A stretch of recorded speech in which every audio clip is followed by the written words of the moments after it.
And it's very significant, it seems to me, that people who do not understand that and work against you won't understand what's in there. They won't understand the pictures that depict the human condition. They won't understand it. They're not fit to be the trustees of this gallery simply because of what they're doing to you. Because if art is about anything, it's communicating our common humanity. It's communicating our strength and our vulnerability and our compassion and our sense of mutual solidarity. That's what they cannot understand, and that's why you need to win. You need to win for all of us.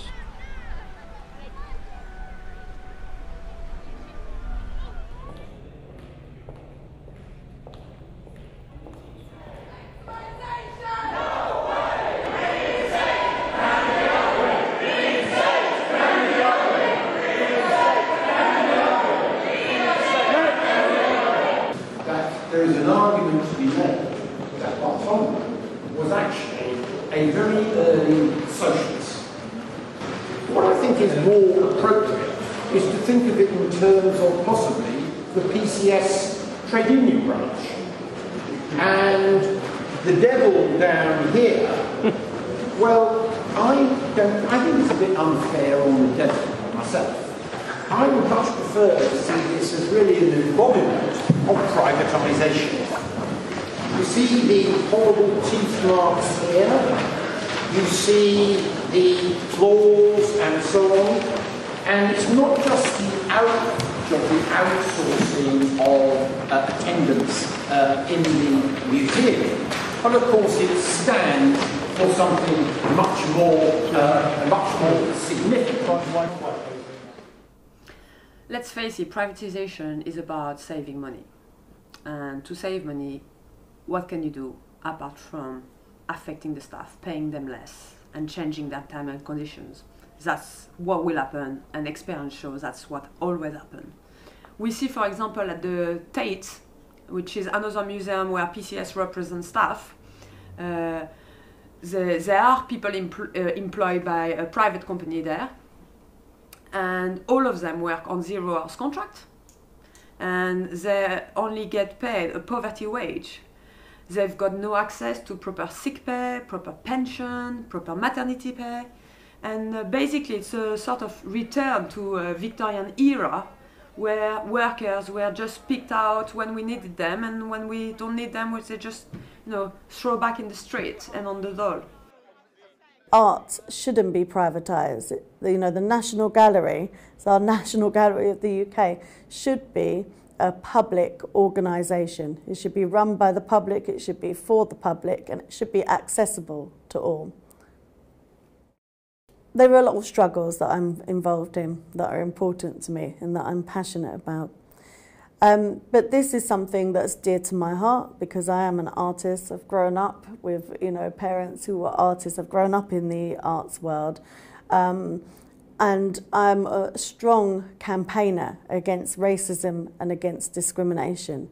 And I think that the privatisation will also have a disproportionate impact on black, migrant and other equality groups that are working there. So I think equality will be impacted as well. Actually, there was a time when they were charging to enter art galleries. And so when my son was growing up, I couldn't afford to take him to the museums and galleries. I had to wait until 4 p.m, like an hour before they closed, because they make it free. So you'd have to rush round for that 1 hour and then wait to go another week to see another bit of it. And what I wouldn't want to see is that become inaccessible to all communities. And if you look at what's happened with the cuts that have happened so far, funding has gone to local authorities.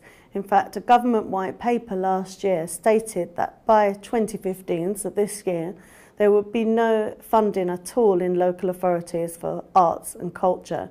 And arts and culture actually play a fundamental role in breaking down barriers, in promoting equality and celebrating diversity and challenging racism and other discrimination. We've seen private companies who've instructed their staff not to even talk to visitors and give them information.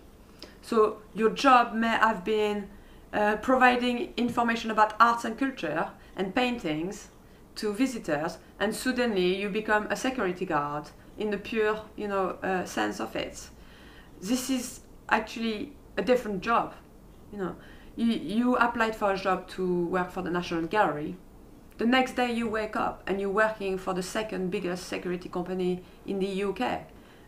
Companies that provide security for football matches, for nightclubs, for refugee centers. We've got no absolute guarantee that the employer may not try to move you to a different workplace. So you may have worked for the National Gallery, next thing you will be working in a nightclub, different terms and conditions.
Interestingly, the director Nicholas Penny announced his retirement a week before announcing the privatization. Coincidence? Some may say strange coincidence. However, I think in the past year it's clear that he's taking a step back, not really getting involved into the discussions, and just letting the private consultant, the director of human resources, and others to just lead the privatization agenda. The new director, Gabriele Finaldi, is supposed to start very shortly, but we've already been told that he won't deal with any current matter until the end of September, just after the privatization will either have gone through or have been stopped. So both of them have been sitting on the fence, and it makes you question who is actually in charge. Museums and galleries are governed by board of trustees because they are only like semi-public organizations. So you've got 15 to 20 people who take decisions for everybody else. It's totally undemocratic. They are not elected, and you're just thinking, why have they been nominated? No, how many artists are there on this board of trustees? Just one. All the other ones come from financial backgrounds, big businesses, accountants firms like KPMG, financier. It's a rotten world, and this is replicated across, the art and culture world. Give me a cheer if you're into politics. Lacey, that was not give me a cheer if you don't give a fuck. You see, but do you like a good protest? Do you like going to a good protest?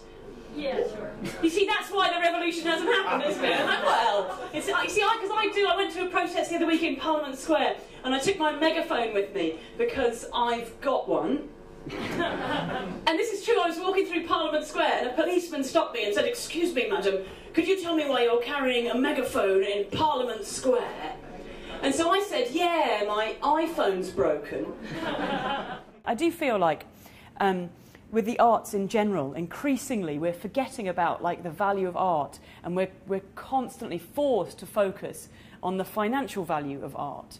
And I know that I get that a lot with my work, in that I'm taking it up to the Edinburgh Fringe, and instead of saying what is the show about, people are asking me, what are you doing to sell tickets? How are you going to get more people in the door? How are you going to do this? How are you going to do this? And you're kind of I kind of want to, not that it's not good to sell tickets, and of course if you make art and you want people to see it, and actually maybe you want to make some money out of it, but if that's the focus of the art, then that's just the worst possible thing for art. It's now I've got to make something that appeals to everyone, that's like a cash. I mean, now I'm making an advert, really. I'm not really making art anymore. I'm not making something that's meaningful.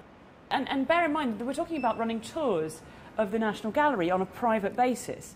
And And that tells me immediately that they're going to run the most populist, banal tours you could ever imagine. Because what would be the most populist thing? Oh, let's look at, nudes and the Impressionists that have been done to death. It isn't just the privatisation at the National Gallery. We need a movement that says public services should be for people, not for profit.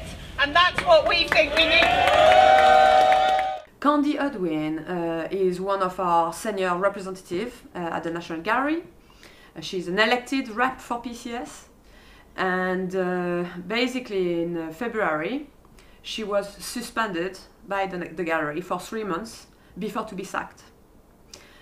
The reason she was sacked, according to the gallery, is that she shared confidential commercial information with external parties.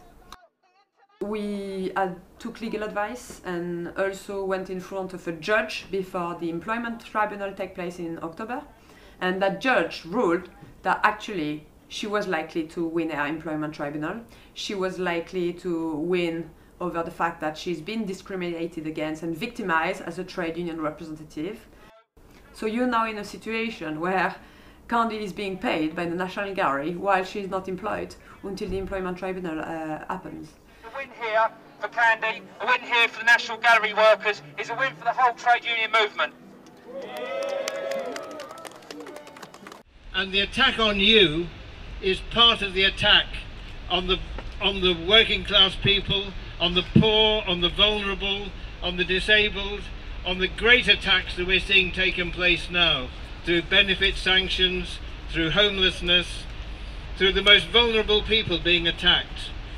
We hear stories all the time of people sanctioned, and this relates to you in that they need to see a pool of unemployed, vulnerable people that they can recruit to do your work for less money and less job security. And that's why it relates, and that's why the struggle of all people who are struggling relates to you.